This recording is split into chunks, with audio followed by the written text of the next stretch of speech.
नमस्कार मित्रांनो, सावळी फार्म नैसर्गिक शेतीमध्ये आपलं सहर्ष स्वागत आहे। तर आज आपण बनवणार आहोत बीजामृत, जे की आपण विषमुक्त भाजीपाला तयार करण्यासाठी वापरणार आहोत। तर आपण पहिल्यांदा 20 लिटर पाणी या कॅन मध्ये भरून घेतलेलं आहे। ही बांधावरची, जंगलातली किंवा झाडाच्या बुडाची, जिथे की कोणत्याही प्रकारचं रासायनिक औषध फवारण्यात आलेलं नाही अशा ठिकाणची मूठभर माती घ्यायची आहे। हा कळीचा चुना 50 ग्रॅम आणि हे 5 लिटर गोमूत्र आणि 5 किलो देशी गाईचं शेण घ्यायचं आहे।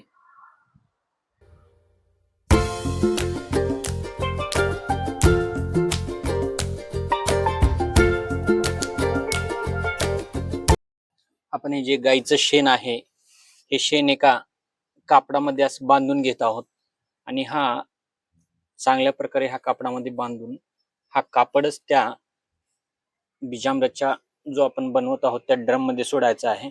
म्हणजे जेणेकरून काय होणार नाही की ह्या शेणामधील जे अर्क आहे ते अर्क त्यामध्ये मिसळेल व जे शेण आहे ते तसेच आपल्याला उद्या नंतर काढता येईल हे वापरण्यात। आणि आपण हे बीजामृतचं द्रावण तयार केलेलं आहे।